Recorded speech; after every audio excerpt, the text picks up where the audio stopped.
Hi guys, Mahesh ఫన్స్ ఈ వీడియోలో మీకు సీటెట్ తాలూకు అతి ముఖ్యమైన సమాచారం అయితే అందిస్తాను. ముందుగా సీటెట్ తాలూకు ఆన్లైన్ అప్లికేషన్లో మిస్టేక్స్ కనుక వచ్చినట్లయితే వాటిని మనం ఏ విధంగా క్లియర్ చేసుకోవాలి. సో దానికి టైమింగ్స్ ఉన్నాయంటే ఉన్నాయి. సో ముందుగా మనం సీటెట్ తాలూకు అఫీషియల్ వెబ్సైట్ ఓపెన్ చేసిన తర్వాత కరెంట్ ఈవెంట్స్ ద్వారా మనకు క్లిక్ చేసినట్లయితే ఇక్కడ చూడండి 6/9/2018 నుంచి 15/9/2018 వరకు కూడా మీ యొక్క సీటెట్ ఆన్లైన్ అప్లికేషన్లో మిస్టేక్స్ కనుక ఉన్నట్లయితే ఈ యొక్క పీరియడ్లో మీరు కరెక్షన్ చేసుకోవచ్చు అని ఇచ్చారు. అండ్ అంతేకాకుండా బీఈడి వారు పేపర్ 2కి అప్లై చేసుకుంటే పేపర్ 1కి కూడా మనకు ఈ యొక్క టైమింగ్స్లో అంటే ఈ యొక్క డేట్స్లో మీరు అప్లై చేసుకోవచ్చు అని కూడా క్లియర్గా మెన్షన్ అయితే చేయడం జరిగింది. ఈ యొక్క టైమింగ్స్ కనుక దాటిపోయినట్లయితే మీరు ఇంకా మిస్టేక్స్ని క్లియర్ అనేది చేసుకోలేరు అని చెప్పి కూడా వీళ్ళైతే మెన్షన్ చేశారు. సో ఈ విధంగా ఇన్ఫర్మేషన్ అయితే ఉంది. సో ఫీజుకి సంబంధించి కూడా డేట్ అనేది వీళ్ళైతే ఇక్కడ ప్రొవైడ్ అనేది చేయడం జరిగింది. సో మీకు ఈ యొక్క డౌట్ అనేది క్లియర్ అయింది అనుకుంటున్నాను. 6/9/2018 నుంచి 15/9/2018 వరకు కూడా మనకు ఈ యొక్క సీటెట్ ఆన్లైన్ అప్లికేషన్ మిస్టేక్స్ ఉంటే క్లియర్ చేసుకోవచ్చు. సో నెక్స్ట్ మనకి ఏంటంటే సీటెట్ తాలూకు దరఖాస్తులు అనేవి ముగిసాయా లేదా అని అడిగారు. సో సీటెట్ తాలూకు దరఖాస్తులు అనేవి ముగిసాయి. ఆన్లైన్ రిజిస్ట్రేషన్ ఫర్ సీటెట్ 2018 ఉంది కదా. సో దాన్ని క్లిక్ చేసినట్లయితే మనకు ఈ విధంగా పేజ్ అనేది ఓపెన్ అవుతుంది. సో కొంచెం లేట్ అవుతుంది. ఓకే, సో స్లోగా లోడ్ అవుతుంది. సో నెక్స్ట్ మనకు ఈ విధంగా మనకు ఓపెన్ అవ్వడం జరుగుతుంది. సో ఇక్కడ మీరు పరిశీలన చేసినట్లయితే application form, upload images, fee payment, print confirmation page ఉన్నాయి కదా.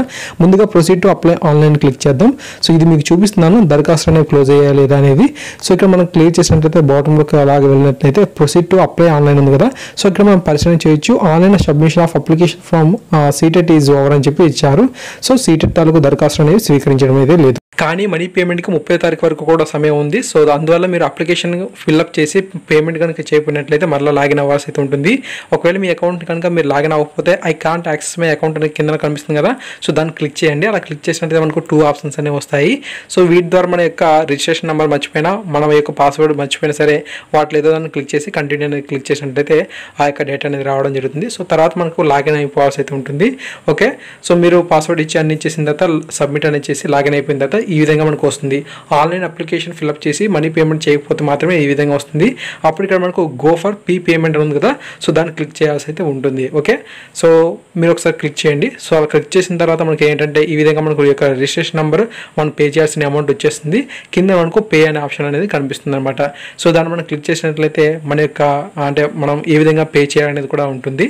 సో ఇక్కడ మీరు చూపిస్తాను చూడండి. సో తర్వాత మనకు డెబిట్ కార్డు ద్వారా పే చేస్తారా, లేదంటే క్రెడిట్ కార్డు ద్వారా పే చేస్తారా, లేదంటే బ్యాంక్ చలానా రూపంలో పే చేస్తారని అడుగుతుంది.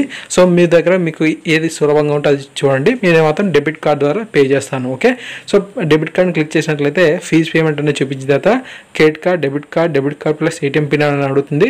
మీరు డెబిట్ కార్డ్ని క్లిక్ చేసిన తర్వాత మీరు కార్డ్ నెంబర్ అవన్నీ చేయాల్సి అయితే ఉంటుంది. అలా ఇచ్చిన తర్వాత మీకు ఓటీపీ వచ్చి మనీ పేమెంట్ అనేది కట్ అయిపోతుంది. అలా కట్ అయిపోయిన తర్వాత ఇక్కడ మీకు చూడండి your transaction has been completed successful అని వచ్చేస్తుంది. అలా వచ్చేసిన తర్వాత మనం ఏం చేయాలంటే మన యొక్క ఫామ్ ఏదైతే ఫిలప్ చేసామో సో దాన్ని అంతా మనం డౌన్ చేసుకోవాల్సి అయితే ఉంటుంది. సో 4th ఆప్షన్ మీరు చూసారు కదా, చూడండి ఇక్కడ print confirmation page, fee payment అయిన తర్వాత ప్రింట్ కన్ఫర్మేషన్ పేజ్ అనేది తీసుకోవాల్సి అయితే ఉంటుంది.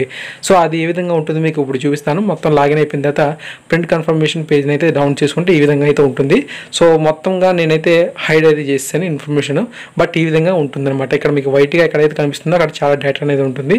రిజిస్ట్రేషన్ నెంబర్ దగ్గర రిజిస్ట్రేషన్ నెంబర్ ఉంటుంది, పక్కన బార్కోడ్ అనేది ఉంటుంది, అలాగే ఫాదర్ నేమ్, మదర్ నేమ్, ఇవన్నీ డేటా అయితే ఉంటాయి. సో ఈ విధంగా మీరు ఫామ్ అనేది డౌన్ చేసుకోవాల్సి అయితే ఉంటుంది. So thank you guys, thanks for watching this video. మరిన్ని అప్డేట్స్ వస్తే తప్పకుండా మీకు ఇన్ఫర్మేషన్ ఇస్తాను. ప్లీజ్ సబ్స్క్రైబ్ చేసుకొని సపోర్ట్ చేయండి. Thank you.